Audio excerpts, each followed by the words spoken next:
Good morning, everyone. Good morning, ma'am. Good morning, ma'am. How are you? We are fine, ma'am. What about We you? are fine, man. What about you? I am also fine, बेटा. आज के session में आप लोगों को chapter second से बातें भाषा की पढ़ाया जाएगा, ठीक है? सभी लोग ध्यान देंगे. अलका बेटा, आपके बीच में कहाँ डिस्कनेक्ट हो जाती है? हाँ?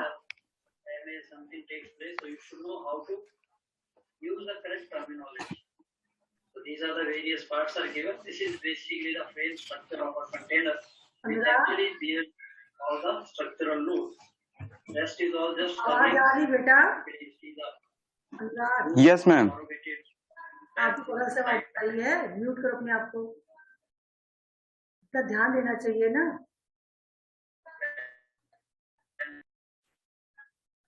चलिए बेटा, हम बुक शेयर कर रहे हैं, आप लोग ध्यान देंगे.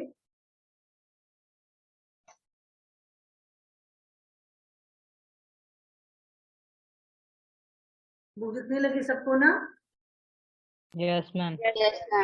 Yes, ma'am. अभी आप लोगों ने फर्स्ट चैप्टर में ग्रामर का है. आप लोगों ने पढ़ा था भाषा क्या है, भाषा की विशेषताएं क्या है, इसके कौन कौन से रूप हैं, साहित्य और उसके प्रकार, वर्णमाला, इन सब के बारे में पढ़ा था आप लोगों ने फर्स्ट चैप्टर में. अब आगे आपको क्या पढ़ना है, ध्यान देंगे सभी लोग. अब आगे आपको संध के बारे में पढ़ना है. तो संध किसे कहते हैं? दो वर्डों के मेल को से जो परिवर्तन होता है उसे हम संध कहते हैं. संध के 3 भेद किए गए हैं: स्वर संध, व्यंजन संध और विसर्ग संध. तो आप लोगों ने क्लास 7th में स्वर संधि और उसके भेद के बारे में डिटेल में पढ़ा था कि नहीं पढ़ा था? हाँ, Yes, ma'am. याद है आप लोगों को? Yes ma'am. हाँ, चलिए मुस्कान, आप बताएंगे बेटा स्वर संध किसे कहते हैं, उसके कितने भेद हैं? मैम, जब स्वर में स्वर का मेल होता है तो उसे स्वर संधि कहते हैं. इसके 5 भेद होते हैं: यड़ संधि, यड़ स्वर संधि, विसर्ग.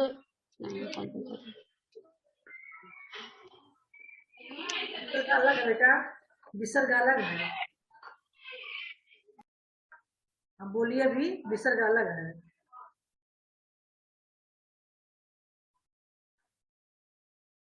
अभिषेक, क्या तो आप बताएंगे?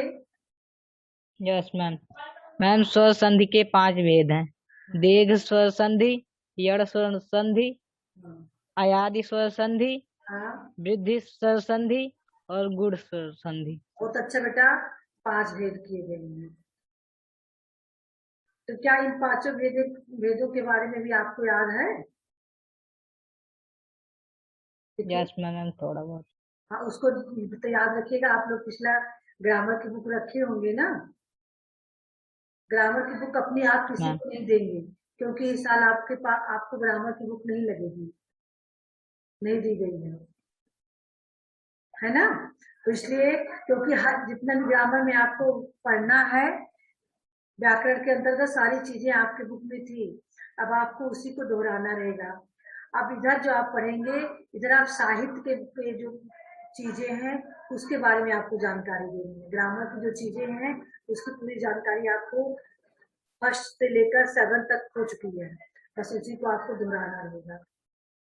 हाँ, तो चलिए, अगर नहीं याद होगा तो स्वर संध के जो 5 भेद हैं उसको सभी लोग अपने ग्रामर की बुक में पढ़ लीजिएगा, ठीक है? अब यहाँ पर आपको विसर्ग संध क्या है? गौरव, विसर्ग संध किसे कहते हैं?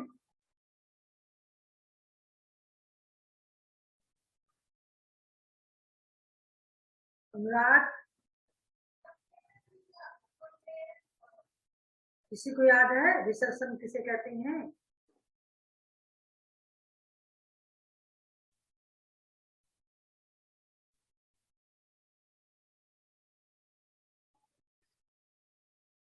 मुस्कान, अभिषेक, विसर्ग संध क्या है?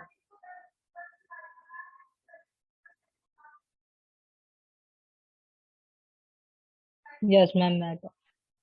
बताइए बताइए. मैम विसर्ग के बाद स्वर या व्यंजन आने से उसकी ध्वनि में जो परिवर्तन होता है उसे विसर्ग संधि कहते बहुत अच्छा बेटा, उसे विसर्ग संधि कहते हैं। तो यहाँ आपको व्यंजन संधि के बारे में डिटेल में पढ़ना है। तो व्यंजन संधि यानी किसी भी व्यंजन के बाद स्वर और व्यंजन सभी लोग जान रहे हैं, है ना। चलिए अभी थोड़ा इसके भी हम कर लेते हैं। आकृति आप बताएंगी स्वर और व्यंजन क्या है, स्वर किसे कहते हैं और व्यंजन किसे कहते हैं।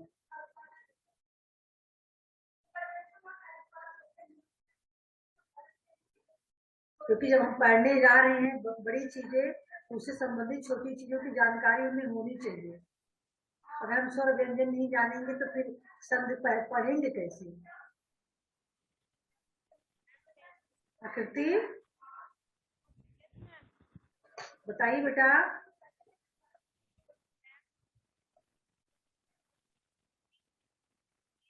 इसमें देखिए कोई डिस्कनेक्ट नहीं होगा, बहुत ही मतलब इम्पोर्टेंट चीज पढ़ाई जानी है। नहीं आ रहा तो कोई बात नहीं, किसी न किसी को तो आ ही रहा होगा। प्रशांत स्वर व्यंजन किसे कहते हैं।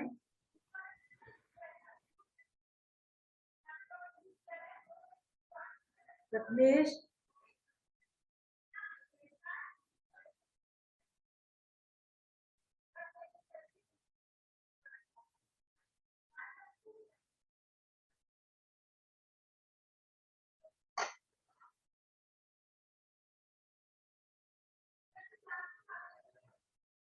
अभिषेक पांडे स्वर किसे कहते हो, व्यंजन किसे कहते हैं।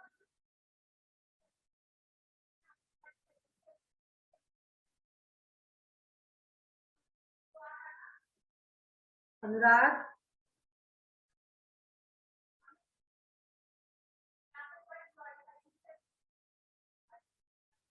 हमें थोड़ा सा हाँ बताइए अनुराग बेटा।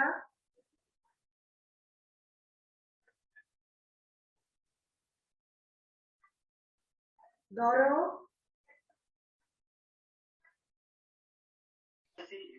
हम स्वर जिन वर्णों के उच्चारण के समय हवा मुंह के किसी भी भाग से बिना टकराए बाहर आती है उन्हें स्वर कहा जाता है।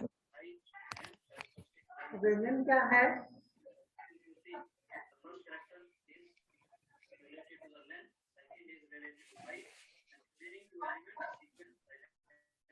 गौरव बताइए।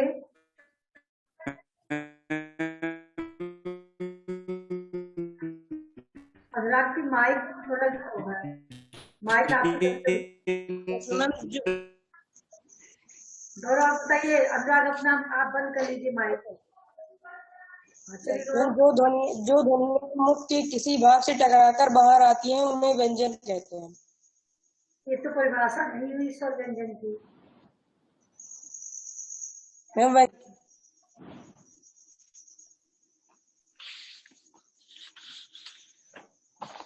उत्कर्ष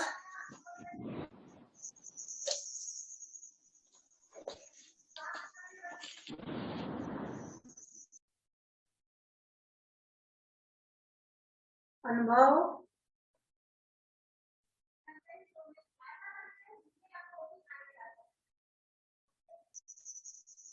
स्वर का हाँ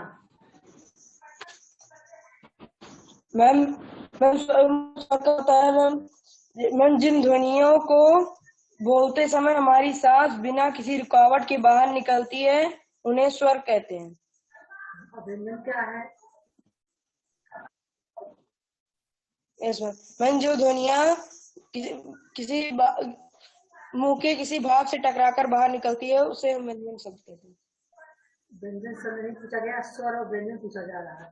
चलिए अभिषेक यादव आप बताएंगे, सबसे पूछ लीजिए। सॉरी मैम स्वर स्वतंत्र वर्ण होते हैं जिन्हें बोलते समय हमारी सांस बिना किसी रुकावट के बाहर निकलती है। वेरी गुड बेटा। और व्यंजन क्या है। और मैम व्यंजन उस वर्ड को कहते हैं जो स्वरों की सहायता से बोले जाते हैं। बहुत अच्छा। स्वर और व्यंजन की परिभाषा यही है, यानी वर्ड वे वर्ड जो बिना किसी रुकावट के, बिना किसी सहायता से, यानी स्वतंत्र रूप से जिनका प्रयोग किया जाता है वो स्वर होते हैं, और व्यंजन वे वर्ण होते हैं जिनकी जो स्वर की सहायता से बोले जाते हैं। तो स्वर और व्यंजन आप लोग यूकेजी और फर्स्ट से ही पढ़ रहे हो, अब इस चीजों को भूल जाओ तो फिर संध कैसे आप जान पाओगे, क्योंकि जब हम स्वर संध पढ़ रहे होते तो हमें स्वर व्यंजन के बारे में पता, व्यंजन संध पढ़ रहे हैं। जब संध पढ़े जिसमें हमें स्वर और व्यंजन दोनों के बारे में डिटेल में पता होना चाहिए। वर्ग क्या होता है बताइए, वर्ग क्या होता है ये भी हमें बता दीजिए आप लोग, क्योंकि जब तक आप लोग ये नहीं बताएंगे तो क्योंकि यहाँ पर वही चीज बार बार आने वाला है। वर्ग, वर्णमाला में वर्ग का क्या स्थान है? आप हिंदी वर्णमाला पढ़े हो, उसमें जो है क्रमिक समूह होता है, वर्णों के क्रमिक समूह को वर्णमाला कहते हैं। तो हर वर्ण को क्रम में रखा गया है, तो कहीं पर 4 के क्रम में रखा गया, कहीं पर 5 के क्रम में रखा गया है। तो ये वर्ग कहाँ से आ गया? जिसको आ रहा बताओ, नाम न लेना पड़े, जो वर्ग का मतलब समझ रहा है। हाँ बताइए बेटा। वह छोटा से छोटा ध्वनि चिन्ह जिसके टुकड़े नहीं हो सकते। ये क्या बता रहे हो? ये तो आपका वर्ग का परिभाषा नहीं हुआ। अब इसे क्या दो, आप हैंड शो कर रहे थे, बताइए, आप ही बता दीजिए। Yes ma'am. शायद आपके भाई। मैम वर्ड भाषा का वह छोटा। वर्ड नहीं बेटा, हम वर्ग पूछ रहे हैं, वर्ड तो जान ही रहे हैं। वर्ग, यहाँ पर वर्ग शब्द आया हुआ है, तो वर्ग का क्या तात्पर्य है?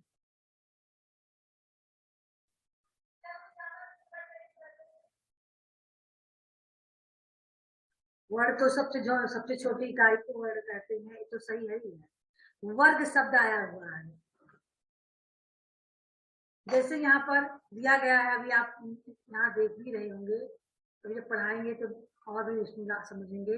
तो वर्ग का तीसरा अक्षर में बदल जाता है, वर्ग का पहला अक्षर वर्ग के तीसरे वर्ग में बदल जाता है। इसका वर्ग का मतलब क्या है?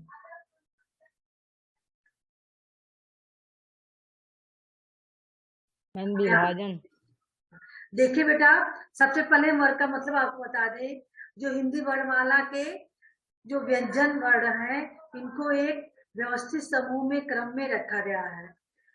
तो पहले वर्ग का विभाजन हुआ है व्यंजन के, स्पर्श व्यंजन है, अंतस्थ व्यंजन है, उष्म व्यंजन है, उसके बाद संयुक्त व्यंजन है, इसके बाद भागों में बांटा गया है ना। तो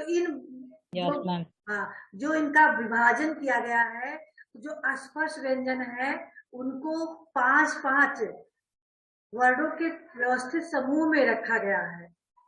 तो जो 5 वर्णों का जो व्यवस्थित समूह है उसी को वर्ग कहा गया है।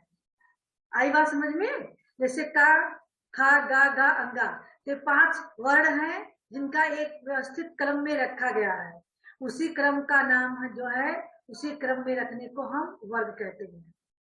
वर्ग का पहला अक्षर का है, दूसरा अक्षर खा है, तीसरा अक्षर गा है, चौथा अक्षर घा है, पांचवा अक्षर अंगा है। ये तो हुआ व्यवस्थित क्रम में है। अगर इधर उधर कर देते हैं तो अव्यवस्थित हो जाएगा। तो जो व्यवस्थित क्रम है वही उसी का वर्ग के पहले अक्षर के नाम से उस वर्ग का नामकरण किया गया है। जो 5 अक्षरों का जो व्यवस्थित क्रम है, का, खा, गा, घा, अंगा, इसको हम का वर्ग के नाम से जान रहे हैं। दूसरा है चा, छा, जा, झा, इया, तो इसको हम किस वर्ग के नाम से जान रहे हैं? चा वर्ग। चा वर्ग। अब तो आप समझ गए, पहला अक्षर के नाम उस वर्ग का नामकरण कर देते हैं, और उसके अंतर्गत जो 5 वर्ग का क्रमिक समूह है वही वर्ग कहलाता है।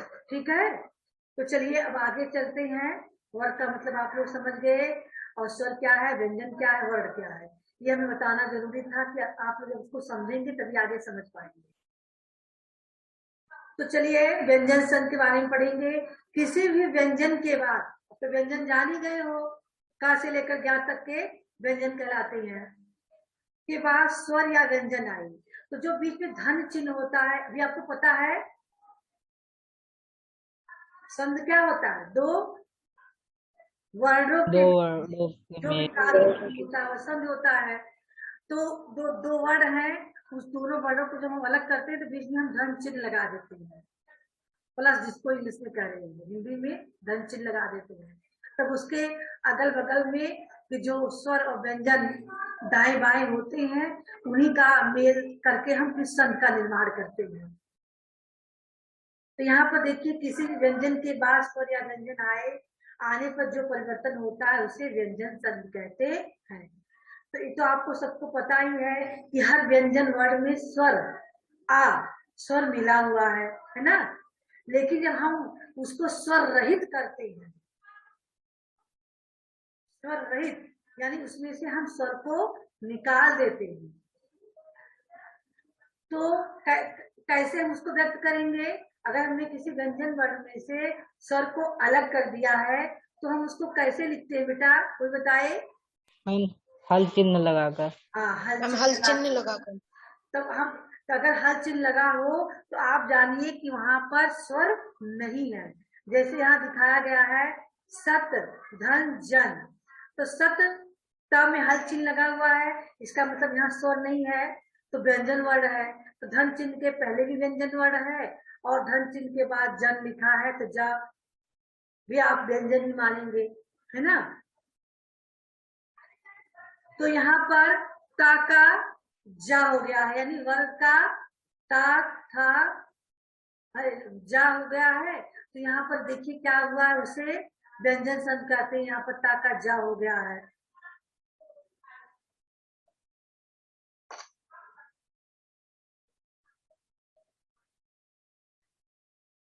चलिए अब हम व्यंजन संत के नियम, इसके कई नियम हैं, याद करना तो बहुत मुश्किल होता है, लेकिन फिर भी हमें तो प्रयास करना चाहिए। प्रयास करते रहेंगे तो हमें याद भी हो जाएगा। तो इसका पहला नियम क्या है? वर्ग का पहला वर्ण, वर्ग का मतलब अक्षर, वर्ग मतलब जान ही गए हो, का वर्ग, चा वर्ग, ता वर्ग, है ना, पा वर्ग, का वर्ग, ये 5 वर्ग है। ये अस्पर्श व्यंजन है। अस्पर्श व्यंजन कितने हैं बेटा? 25 है। उसी को 5 वर्ग बना हुआ है, 5 लाइन में 5-5 अक्षर लिखा गया है। ये 25 आपके अस्पर्श व्यंजन है। इसी को वर्ग में जो है वर्ग बना हुआ है। तो यहाँ पर देखिए 5 लिखा भी गया है। वर्ग का पहला वर्ग यानी वर्ग का पहला अक्षर वर्ग के तीसरे अक्षर में बदल जाता है पहले नियम के आधार पर। तो वर्ग का पहला अक्षर है का वर्ग, चा वर्ग, टा और पा। 5 वर्ग बने हुए हैं ना 25 अक्षरों के क्रम में। Yes ma'am. ये 5 वर्ग के पहले अक्षर हैं और इसके बाद यदि वर्ग का तीसरा या चौथा वर्ग, तो तीसरा चौथा, का वर्ग का तीसरा चौथा गाघा है, चा वर्ग का तीसरा चौथा जाझा है, टा वर्ग का तीसरा चौथा डाढ़ा है और पाका काका दाधा है और पाका बाभा है। इसके बाद कोई याद अलावा जो अंत्यस्थ व्यंजन है ना, या कोई भी स्वर आए तो का तीसरा यानी वर्ग का तीसरा हो जाता है, वर्ग का तीसरा हो जाता है। यानी वर्ग के पहले अक्षर के बाद यदि वर्ग का तीसरा या चौथा वर्ग आए तो धन चिन्ह के बाद का जो वर्ग होता है तो वह वर्ग का तीसरा अक्षर हो जाता है। जैसे यहाँ दिखाया गया है सत धन गत, तो ता का तीसरा अक्षर क्या है? ता वर्ग का तीसरा अक्षर दा। तो यहाँ पर ता का दा हो गया। देख रहे हैं उदाहरण में ता का दा यहाँ लिख दिया गया है ना, और गत को वैसे लिख दिया गया। परिवर्तन आपके धन चिन्ह के पहले का होता है, जो वर्ण होते हैं ना, बाद वालों को मिलाकर जो परिवर्तन होना होता है इस धन चिन्ह के पहले अक्षर परिवर्तन होता है, बाद वाला अक्षर तो इसे लिख दिया जाता है। इसको आपने स्वर संधि में पढ़ा था है ना, मात्रा भले बदल जाती यस है, मैम। उसका वर्ण नहीं बदलता है। तो ताका दा हो गया सत सदगत। ऐसे ही दिक धन अंत। तो का तीसरा अक्षर क्या होगा? गा। गा। तो यहाँ पर गा लिखा गया है। आस स्वर है तो आस्वर गा में भी छिप गया, क्योंकि का स्वर का में से स्वर निकाल दिया गया था ना, हलचल लगा है तो का में से स्वर निकला हुआ है। तो जब हम उसका संध बना रहे हैं, तो जब हम गा लिख रहे हैं तो गा में हम स्वर को नहीं निकाल रहे हैं। तो अंत दिगंत आ गया यहाँ पर, समझ में आया? का गा बन गया, गा स्वर सहित है, इसलिए दिगंत दिगंत शब्द हो गया। दिक का दिगंत बन गया, का गा बन गया पहले नियम के आधार पर, यानी वर्ग का तीसरा अक्षर बन रहा है। और दूसरा नियम क्या है, इसको भी ध्यान दीजिएगा। वर्ग का पहला वर्ग पांचवें में बदल जाता। अब पहला वर्ग हमें बताना नहीं है बार बार, क्योंकि आप जान गए हो। वर्ग का पहला वर्ग का चा टा ता पा, इसको एक क्रम में याद कर लीजिए। का चा टा ता पा, का चा टा ता पा, इतना आप याद कर लीजिए कि पहला वर्ग है, ये वर्ग का पहला वर्ग है। तो दूसरे नियम के तहत वर्ग का जो है पहला अक्षर पांचवें अक्षर में बदल जाता है, जब वर्णमाला के पंचम वर्ग के वर्ण एक चा छा टा ता पा के बाद ना या मा वर्ण आते हैं। वर्ग का पहला अक्षर के बाद यदि वर्ग का पांचवा अक्षर ना या मा आते हैं तो पंचम अक्षर में हो जाते हैं। जैसे उत धन नत, तो उत ता है तो ता का पांचवा अक्षर क्या है? ना है ना, तो ता आधा, ये क्योंकि स्वर रहित है तो आधा ता का आधा नाम लिखेंगे और नत शब्द लिख दिया गया, वैसे उतनत का हो गया उन्नत। समझ में आया? वर्ग का पहला अक्षर को पांचवें अक्षर में बदल जाना है, क्योंकि यहाँ पर पांचवा अक्षर आ गया है। वर्ग के पहले के बाद वर्णमाला का न और म वर्ण आते हैं जब, तो ये पांचवें अक्षर में बदल जाती है। तो ता का ना और नत सब नत हो गया। इसी प्रकार से तत् धन मय, तो ता का यहाँ भी ना होगा आधा ना, और मैं सब वैसे लिख दिया गया। तो तन्मय, यहाँ पे तीसरा हुआ और यहाँ पे पांचवा हुआ। देख रहे हैं सभी लोग ना? वर्ग का पहला वर्ग के बाद यहाँ पर तीसरा चौथा आता है, तो यहाँ पर तीसरा हो गया। यहाँ पर वर्ग के पहले वर्ग के बाद अगर पंचम वर्ग आएगा तो पांचवा हो जाएगा। अब तीसरा नियम है इसका ता संबंधी नियम। ता अक्षर से क्या परिवर्तन होने वाला है उसका नियम यहाँ दिया गया है। जब ता के बाद च या छ आए तो ता क्या बन जाता है?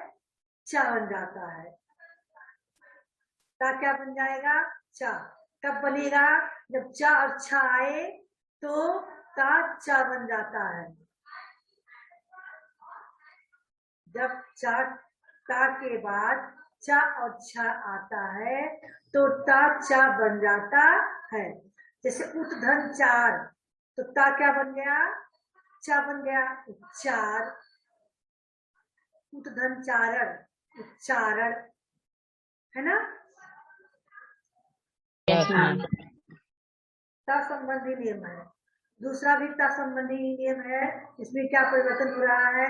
जब ता के बाद जा या झा, यानी वर्ग के पहले अक्षर का चा छा दूसरे आया तो ता का चा बना। ऐसे ही जब वर्ग का दूसरा वर्ग का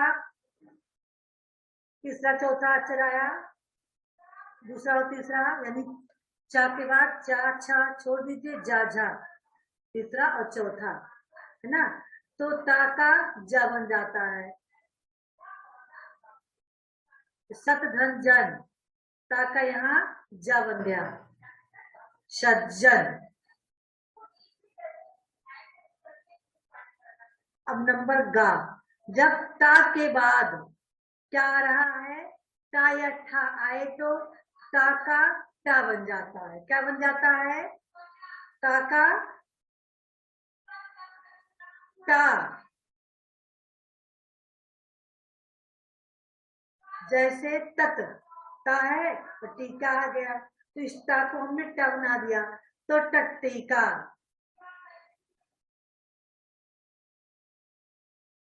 नंबर घा में ता के बाद यदि राढ़ा आए तो ता का ड बन जाता है। जैसे उत ताया डयन, तो ता का ड बन गया उदयन। क्या हो गया, उदयन। अगला नियम है, जब ता के बाद ला, यानी हर अक्षर आने के बाद ता के बाद अलग अलग परिवर्तन हो रहा है इसमें। ता का ला बन जाता है, अगर ता के बाद ला आए तो ता का ला बन जाता है, डबल ला हो जाएगा। अगर ता के बाद ला आया तो ला डबल हो जाता है। उत्धन लेख उल्लेख, देख रहे हो, डबल हो गया।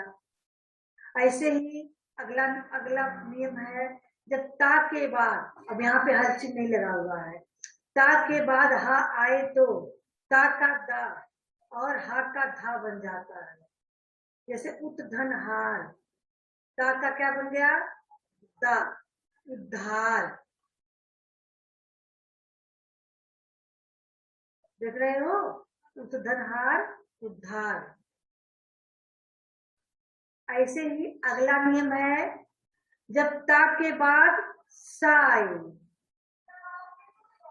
ध्यान से सुनिएगा, जब ता के बाद सा में भी आपका बड़ा सा है, आए तो ता और चा और सा का छा बन जाता है। ता का चा और सा का छा बन जाता है। किसके आने पे, यदि ता के बाद बड़ा सा आता है तो ता अक्षर छा में बदल जाता है और बड़ा सा अक्षर छा में बदल जाता है। जैसे उत्धन शिष्ट, तो ता आया है तो ता का छा बन गया, शिष्ट, और छा यहाँ पर है तो सा का छा बन गया, उच्छिष्ट।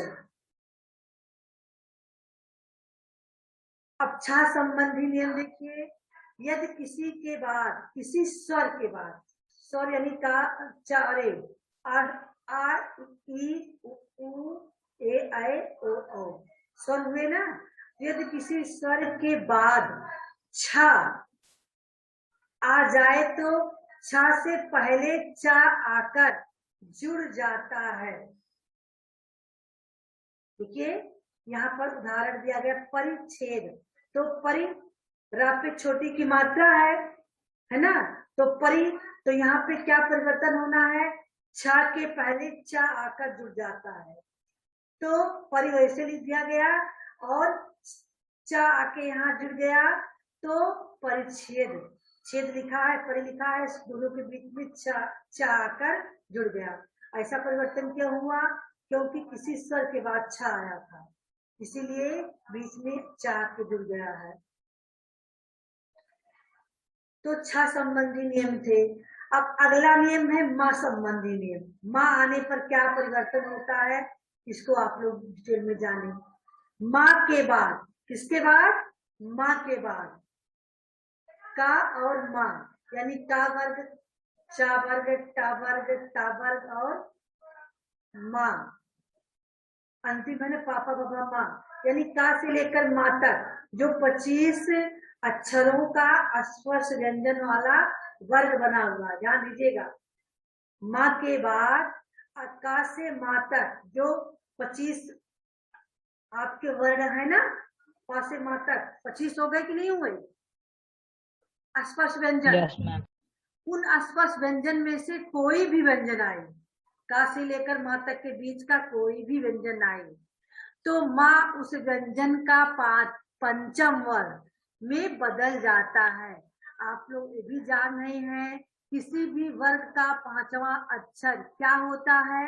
पांचवा वर्ग क्या होता है?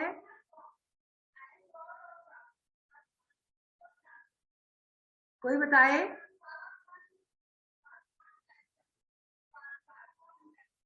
अनुस्वार होता है। पांचवा वर्ग क्या होता है? अनुस्वार। अनुस्वार का चिन्ह, अनुस्वार का चिन्ह भी आप लोग जानते हैं कैसे लिखा जाता है? अंक की मात्रा ही तो अनुस्वार है।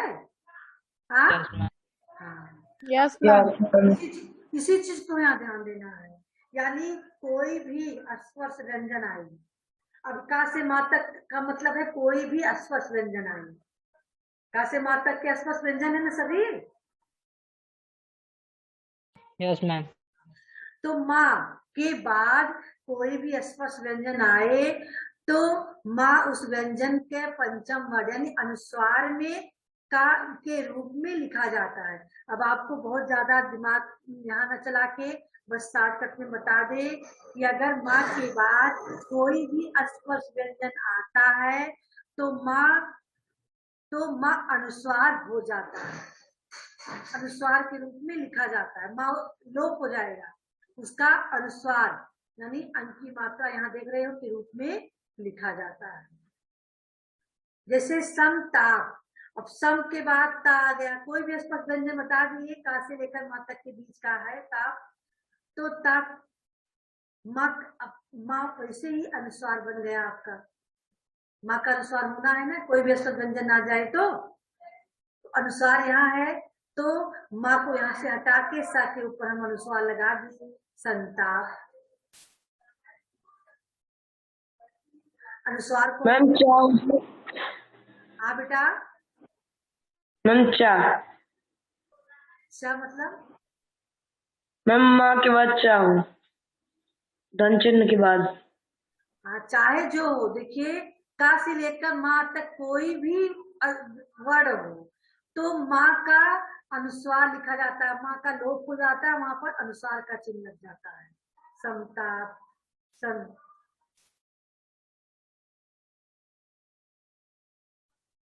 अब दूसरा नियम क्या है माँ से संबंधित?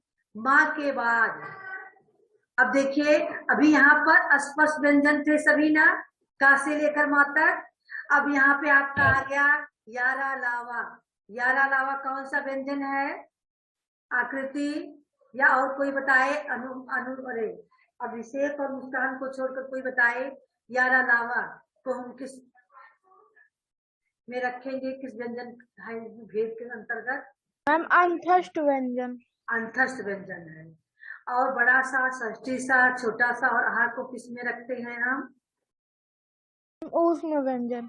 ऊष्म व्यंजन।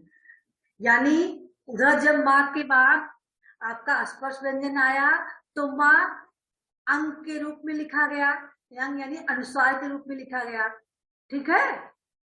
लेकिन दूसरा माँ के बाद यदि अंतस्थ व्यंजन आ रहा है और ऊष्म व्यंजन आ रहा है तो माँ हमेशा अनुस्वार में बदलता है।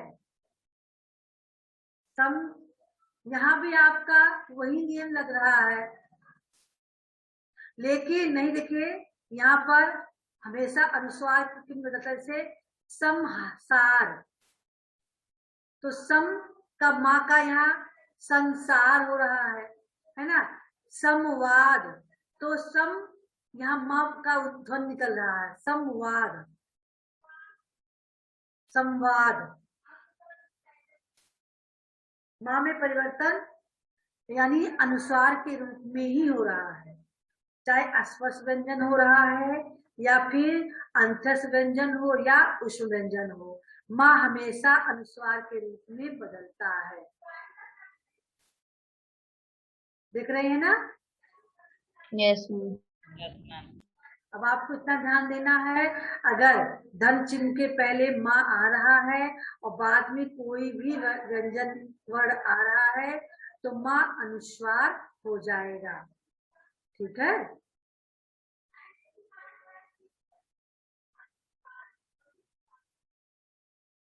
अब आ गया आपका अगला नियम क्या है, यदि री रा और षष्ठी सा के बाद, ध्यान दीजिएगा, री रा और षष्ठी सा के बाद ना व्यंजन आए तो ना का डा हो जाता है ना, ना का डा हो जाता है। जैसे परिमित, तो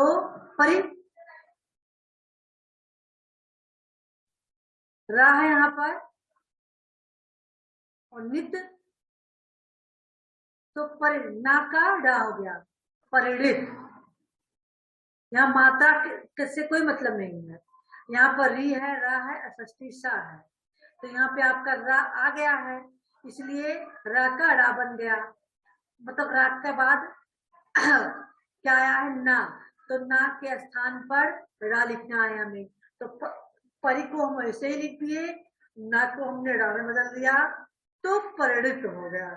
ऐसे ही भूष धन्ना, यहाँ पर षष्ठी सा के बाद ना आया है, तो ना का रा हो गया भूषण। सा से पहले आ, बड़ा आ से भिन्न स्वर हो तो सा का षष्ठी सा हो जाता है, भिन्न स्वर, यानी आ की बात चाहे ई हो या उ हो, है ना। तो यहाँ पर जैसे सु धन सुप्त, तो सु छोटा हुआ है, यहाँ भी छोटा हुआ है, तो भिन्न स्वर है सुसुप्त, तो इसलिए सा का षष्ठी सा हो गया है।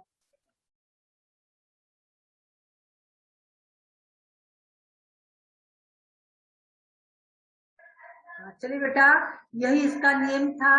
अब आपको इसमें से इसको करके देना है ना, इसको करके देना है, आपका होमवर्क है, इसको आप करके देंगे। चलिए परियोजना कार्य बता दें, अभी 1 मिनट का समय है। वचेंद्री पाल जैसे अन्य महिलाओं के बारे में जानकारी एकत्र कर कक्षा में चर्चा करें और एक चार्ट पेपर तैयार करें। जैसे मैरी कॉम, कल्पना चावला, यानी कोई भी भारतीय महिलाओं के बारे में आपको जानकारी एकत्र करना है। इसको अपने फाइल वाले पेज पे आप लोग राइट करेंगे। अगले सेशन में आप इस पे चर्चा करेंगे, तो सभी लोग एक एक महिलाओं को तैयार रखेंगे बारे में बताने के लिए। कम से कम 5 मिनट का समय, 5 नहीं तो 3 मिनट का समय तो आप दे ही, एक एक पेज तैयार कर लेंगे, ठीक है? यस। एक एक पेज तैयार कर लेंगे और फिर उसको अगले सेशन में उस पर आपको चर्चा करना है। अब बेटा जिसके पास बुक है इसको करके भेज दीजिए, सभी लोग। जिसके पास बुक नहीं बेटा बुक ले लीजिए, ठीक है? 2 चैप्टर कंप्लीट हो रहा है, बुक नहीं है तो अच्छी बात नहीं है।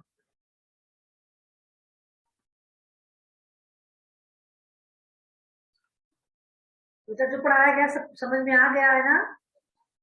Yes ma'am. तो नहीं होगी पुरानी ग्रामर की बुक का आप लोग उसको पढ़ते रहिएगा, उसमें आपके जो भी ग्रामर आपको पढ़ाए जाएंगे सारी चीजें आपको मिलेंगी। हाँ, यहाँ पे व्यंजन संघ आपको उस बार नहीं था, इसलिए इसमें आपको व्यंजन संघ बताया गया है। व्यंजन संघ बेटा बहुत कठिन होता है, इसके बहुत सारे नियम है और सारे नियम को याद करना मुश्किल होता है। स्वर संघ के नियम तो हम याद ही कर लेते हैं, याद सबको याद भी होगा, लेकिन व्यंजन संघ के बहुत सारे नियम है। तो चलिए बेटा सेशन एंड करते हैं। Goodbye everyone. Goodbye ma'am. Goodbye ma'am. Bye बेटा।